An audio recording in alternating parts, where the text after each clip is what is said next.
Now in Chapter 5, Section 1, we're going to be talking about solving linear trig equations. What does the word linear come from? Linear comes from that our x value has only to the power of 1. Solving now means we have an equal sign. And this symbol here means element of. It's just a fancy way of saying x is an element of this interval notation. That means my answer x is somewhere inside this interval. Well, like any equation, let's pretend I take out the trig functions. I have something that looks like this. X plus radical 2 equals x, or negative x. What I did there is I took out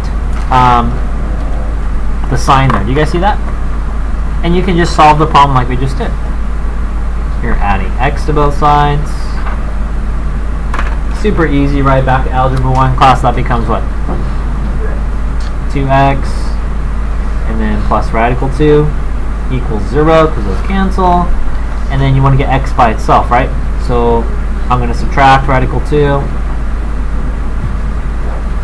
I'm going to get 2x equals negative radical 2.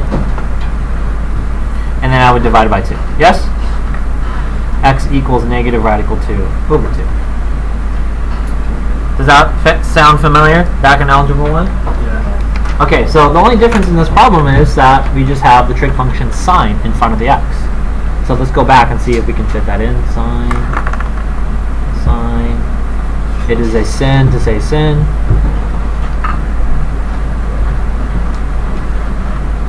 So here, instead of 2x, this is really 2 sine x. So this is 2 sine x.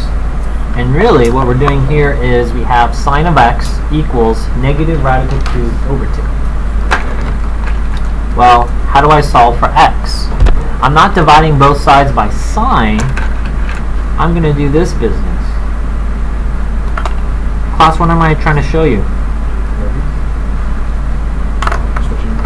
The arrows are telling us about the inverse. Everyone say inverse? So I have the inverse of sine of negative radical 2 over 2 equals x. What does that mean? I'm basically trying to find where the side lengths of sine are negative, and I'm trying to find an angle. Well, I need to think about where is sine negative.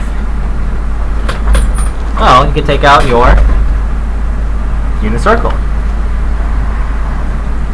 Sine is positive in quadrants 1 and 2, therefore I should be looking in quadrants 3 and 4. Sine is negative.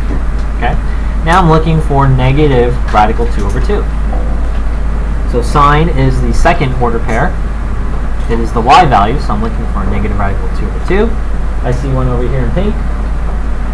And I see another one here in pink. You should recognize the radical 2's are a 45-degree angle. I look at my interval, I recognize it's in radians, so I'm going to get an answer in radians. My answer is 5 pi over 4 and 7 pi over 4. X is equal to 5 pi over 4 and 7 pi over 4. I double check my answer. It's between 0 and 2 pi. That's the case.